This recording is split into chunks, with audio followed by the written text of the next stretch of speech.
program from Imagine, Erie, Pennsylvania. I say to you today, my friend, let freedom ring. From the prodigious hilltops of New Hampshire, let freedom ring.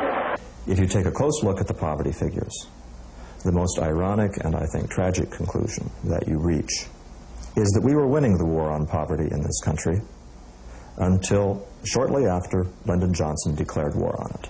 From the mighty mountains of New York, let freedom ring from the heightening Alleghenies of Pennsylvania. Labor unions have used their power over the years to support policies and programs here in Washington that have the effect of excluding blacks. Let freedom ring from every hill and molehill of Mississippi, from every mountainside. Some 55% of all black children in America are now born out of wedlock. Free at last! Free at last! Thank God Almighty! We are free at last! 1963, a time of incredible optimism for black people.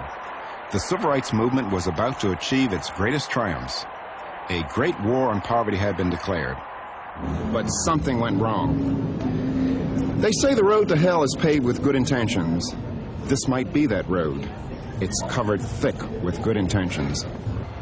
In the mid-1960s and throughout the 70s and early 80s, federal and state governments poured immense energy and well over $1 trillion into the task of relieving poverty and promoting equality.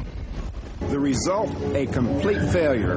For many blacks at the lower end of the economic spectrum, the future looks more hopeless today than it did 20 years ago. More black teenagers and young adults are unemployed. More black families depend on welfare. Fewer black children are getting a decent education. In some inner cities, more than 70% of black babies are born out of wedlock. More black youngsters commit crimes. More black people are victims of crimes. My name is Dr. Walter Williams, and I'm an economist. I have spent much of my life studying the causes of poverty. I broke out of the North Philadelphia ghetto nearly 30 years ago, and so did most of my friends. But today, fewer young blacks are escaping places like this. I want to spend the next 30 minutes exploring the reasons why. For believe it or not, to a considerable extent, the government is the culprit. It is the government with its hundreds of billions of dollars. It is the government with its thousands of programs. It is the government with its endless good intentions. Freedom, freedom, freedom, freedom, freedom, freedom. Government anti-poverty programs have often ended up locking people into poverty. To see how, let's begin where everybody begins, in school. This is the first place I ever did that, Benjamin Franklin High School in North Philly. Franklin was mostly black when I was a student here in 1954. It has always had its problems financially and academically.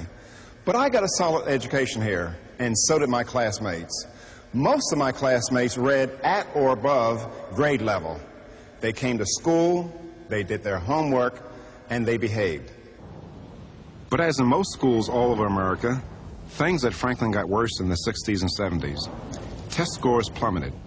Many Franklin students do work far below high school level.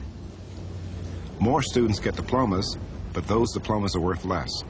And discipline got so bad that at Franklin, as in most nearby schools, security guards patrol the hallways. In the early 1960s, the federal government was putting less than $1 billion a year into elementary and secondary education. Since 1964, federal spending on elementary secondary schools has gone up more than 900%. And during that very period, education has gone downhill by every conceivable objective measurement of real academic performance. The 1960s were a time of great hope for public education. Not only was federal money coming in, most black people believed that integration and the civil rights movement would put black parents in greater control of their children's education. It didn't work out that way. 20 years ago, more than half of every dollar spent on education went to classroom teachers. But today, the fastest growth area in education is administrators, researchers, consultants, people who often don't even set foot in a classroom, and who are now spending less than 40 cents out of every dollar on classroom teachers. There's a parasitic structure that has come into being that has nothing to do with the interaction between teacher and child in the classroom. Can we really blame government for the nationwide decline in education? Can we blame the Vietnam War, or the turmoil of the 60s, or lingering discrimination? Unfortunately not.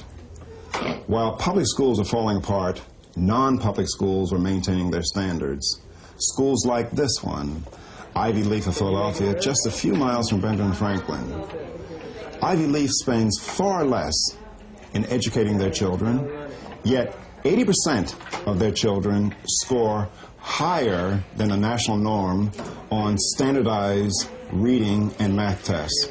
When my daughter was in the public schools, my husband and I felt that she was not being challenged enough. So we took her out and put her in Ivy Leaf, and we're very happy, and she's very happy, because not only is she making good grades, she also has self-confidence, and she's showing some leadership qualities. Within the last 2 years, the National Center for Neighborhood Enterprise has been working on a study trying to identify where the independent schools, especially those schools that catered primarily to minority students. We found a great number that were stable, successful in producing achieving students.